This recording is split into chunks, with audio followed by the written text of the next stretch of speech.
Hello, नमस्कार दोस्तों। मैं आज आपको बताने जा रहा हूँ बैलेंस ऑफ पेमेंट क्राइसिस के बारे में, जो कि 1991 के अंदर हुआ। ठीक है, इसको इकोनॉमिक क्राइसिस भी बोलते हैं। तो क्यों हुआ, इसके बहुत सारे कारण थे। जैसे कि गवर्नमेंट का एक्सपेंडिचर डेवलपमेंट स्कीम्स के ऊपर इंक्रीज़ हो गया।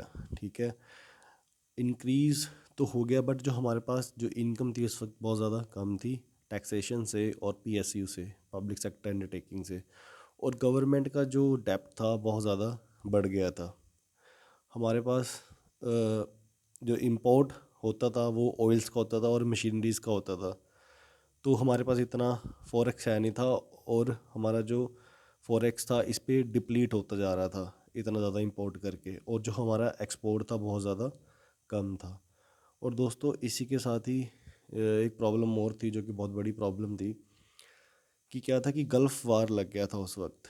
ठीक है, आपने सुना ही होगा। तो 1991 में जब गल्फ़ वार लग गया, तो उस वक्त क्या थे, जो क्रूड ऑयल के जो प्राइसेस थे वो ज़्यादा इंक्रीज़ हो गए। ठीक है, तो क्योंकि हमारे पास उस वक्त इतना फॉरेक्स नहीं था, जो कि ऑलरेडी हमारा डिप्लीट हो चुका था, तो हमारे पास ओनली 14 डेज़ का ही फॉरेक्स बचा था। तो इसी की वजह से हमारे देश में क्या आ गया, economic crisis, balance of payment crisis जो हम जिसको बोलते हैं। ठीक है, बट दोस्तों, उसके बाद सीन में एक पर्सन आए जिनका नाम है doctor Manmohan Singh. Finance minister थे वो उस वक्त। ठीक है, तो बहुत ही ज़बरदस्त पर्सनालिटी थे। तो उन्होंने क्या किया कि जब बैलेंस ऑफ पेमेंट क्राइसिस हुआ तो वो आईएमएफ के पास गए। आईएमएफ से उन्होंने रिक्वेस्ट की लोन के लिए।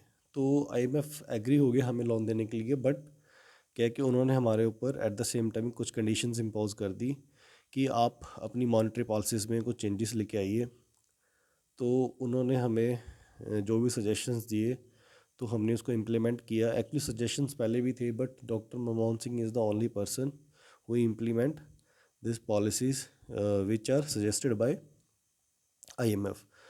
तो उसके बाद एलपीजी रिफॉर्म्स को इम्प्लीमेंट किया। दोस्तों, आज जितनी भी डेवलपमेंट हम अपने देश में देख रहे हैं, it is just because of doctor Manmohan Singh implement the LPG reform. दोस्तों, एलपीजी रिफॉर्म्स को क्या बोलते हैं? Liberalisation, privatisation and globalisation. ना सिर्फ हमने आईएमएफ का लोन हमने विद इंटरेस्ट चुकाया, और प्लस आज हमारे पास जो फॉरेक्स है, अप्रॉक्सीमेटली 8.7 मंथ का इम्पोर्ट को पे करने का फॉरेक्स अवेलेबल है। दोस्तों, अगर आपको मेरे द्वारा दी गई जानकारी अच्छी लगी हो तो इस चैनल को लाइक, शेयर और सब्सक्राइब करें। Thank you.